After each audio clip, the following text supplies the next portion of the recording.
ஓம் முருகா போற்றி, கந்தா போற்றி, கடம்பா போற்றி, கதிர்வேலா போற்றி, அறுவடை வீடு கொண்ட முருகப்பெருமானை போற்றி போற்றி. என் செல்லமே, என் செல்ல குழந்தையே, இந்த பழனி முருகன் உன்னிடம் பேச இயங்குகிறேன். என் செல்லமே, இந்த முருகப்பெருமான் சொல்வதை ஒரு 6 நிமிடம் மட்டும் கேள்.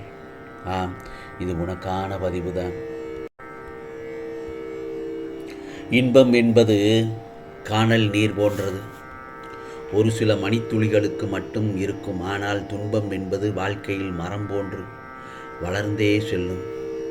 காணல் நீரை கண்டால் என் மனதில் பூரிப்பு தோன்றும். அதுபோன்று கிடைக்கும் இன்பத்தை நீ வீணாக்காதே. வாழ்வில் துன்பம் வருவது சகஜம்தான். அதை கண்டு துவண்டு விடாதே. பிறகு அது உன்னை வாழ விடாது.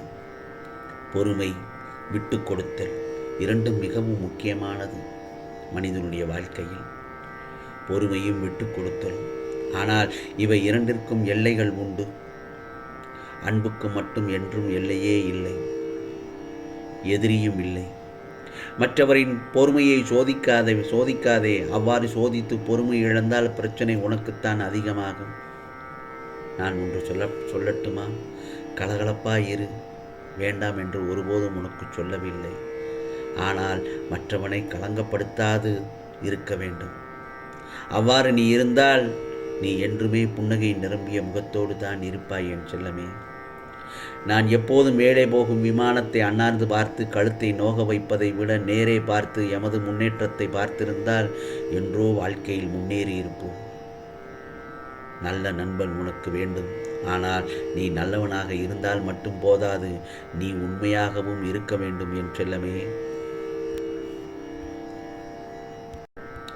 ஆகவே இந்த முருகப்பெருமான் ஒன்று சொல்கிறேன். எதை செய்தாலும் இந்த முருகப்பெருமானை மனதில் நினைத்து கொண்டு செயல்படு. நான் பார்த்து கொள்கிறேன். பிறகு நடக்கப் போவதை பார். காத்திரு. பொறாமை வேண்டாம். விடியப் போகிறது.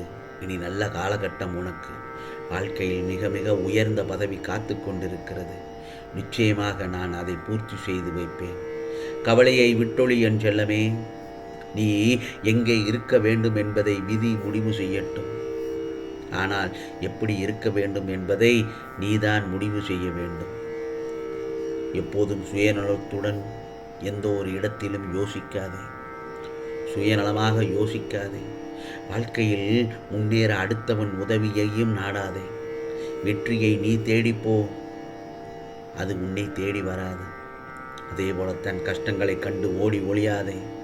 பயப்படாதே. பயந்தால் அது உன்னை விழுங்கிவிடும். வாய்ப்பு தேடி வந்தால் தவற விடாதே. யாரிடத்திலும் மனம் திறந்து பேசு. ஆனால் மனதில் பட்டதெல்லாம் பேச வேண்டாம். சிலர் புரிந்து கொள்வார்கள், பலர் பிரிந்து செல்வார்கள். வாயால் வினையை வாங்க வேண்டாம். புரிகிறதா என் செல்லமே? அதே நேரத்தில் நம்முடைய கர்மாவை நாம் தான் உருவாக்குகிறோம். அதாவது நம்முடைய எண்ணங்களால், நாம் பேசும் சொற்களால், நாம் செய்கின்ற செயல்களால். ஆதலால் எப்பொழுதும் நிதானத்தையும் நியாயத்தையும் நேர்மையையும் கடைபிடிக்க வேண்டும். உனக்காக அவதரித்தவன் இந்த முருகப்பெருமான். கவலைப்படாதே.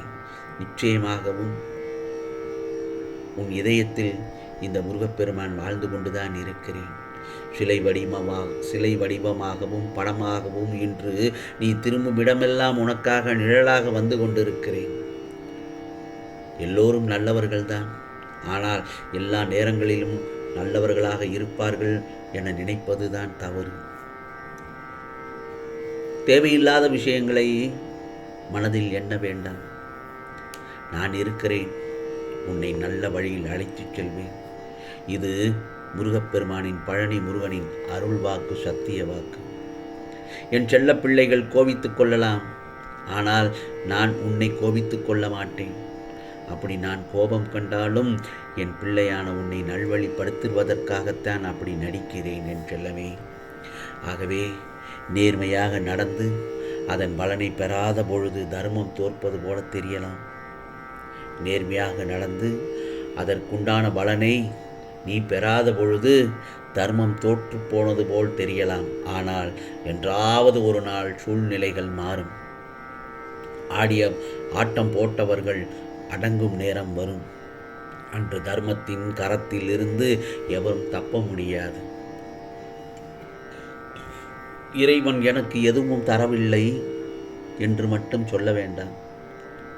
உனக்கு தெரியாமல் உன்னை பல ஆபத்துகளிலிருந்து பாதுகாத்து தான் இருந்திருக்கிறேன். என்னை விட இவ்வுலகில் அதிக அன்பு அக்கறை காட்ட எவராலும் முடியாது. ஏன் வீணான மனக்குழப்பத்தில் இருக்கிறாய்? என்னை நினைவில் கொண்டால் உன் செயல்களில் உன்னை விட நானே முன்னிற்பேன். நீ குழப்பத்தில் இருந்தாலும் நான் விழிப்புடன் உன்னை வழி நடத்துவேன். இந்த முருகப்பெருமான் முந்தைய வாழ்வின் பாவ புண்ணிய கர்மங்கள் ஒரு மனிதனை நெருக்கமாக பின்தொடர்ந்து அவன் எங்கே கிடக்கிறானோ அங்கேயே கிடந்து, எங்கே தங்குகிறானோ அங்கேயே தங்கி, அவன் ஓடும்போது அவனுடைய ஓடுகிறது. யாரும் தப்ப முடியாது. புரிகிறதா? நம் வாழ்க்கையிலும் நிகழும் தருணங்கள் எல்லாம் வெற்றியாகவும் இருப்பதில்லை, தோல்வியாகவும் இருப்பதில்லை. வெற்றிகள் நிலைத்து இருப்பதில்லை, அதே போலத்தான் தோல்விகளும் அப்படியே நிலைத்து இருப்பதில்லை. வெற்றி என்றும் சந்தோஷம் தரும், அதே மாதிரி தோல்விகள் கஷ்டத்தை தரும். அதுவும் நிரந்தரமாக வாழ்வில் நிகழ்வது இல்லை. அதே சமயத்தில் என் செல்லமே, வெற்றியில் ஆணவத்தை காட்டாதே, அதேபோல் தோல்வியில் விரக்தியை அடைந்து விடாதே. ஏனென்றால் இரண்டுமே வாழ்க்கை அல்ல.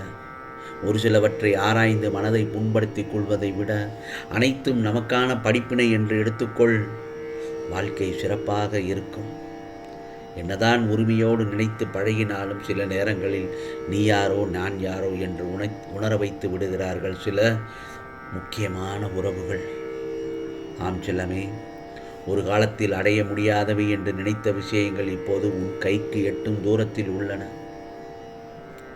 முன்பு அணுக முடியாதவை இப்போது உன் கைக்குள் வந்துள்ளன. உனக்கான அடுத்த ஆசீர்வாதத்தை பெற நீ தேவையற்ற சிரமத்தையோ அல்லது துயரத்தையோ அனுபவிக்க வேண்டியதே இல்லை. உனக்கு நான் அளித்த வாக்குறுதியை நிச்சயமாக நிறைவேற்றும் தருணம் வந்துவிட்டது. மேலும் அது காப்பாற்றப்படும் என்று நான் உனக்கு உறுதியளிக்கின்றேன்.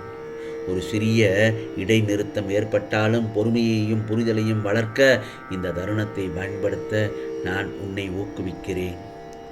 நிச்சயமாக என்னுடைய வார்த்தையை மதிக்கும் ஒருவராக உன் குடும்பத்தின் தேவைகளை நான் நன்கு அறிவேன்.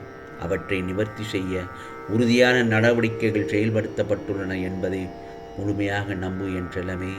விரைவில் ஒரு நேர்மறையான தீர்வை நீ எதிர்பார்க்கலாம். இது பழனி முருகனின் அருள் வாக்கு, சத்திய வாக்கு. உனக்கானதெல்லாம் நிச்சயமாக நல்லது நடக்கும். நல்லது மட்டுமே நடக்கும். அதுவும் நன்மையாகவே இருக்கும். ஓம் சரவண பவ. ஓம் சரவண பவ. ஓம் சரவண பவ.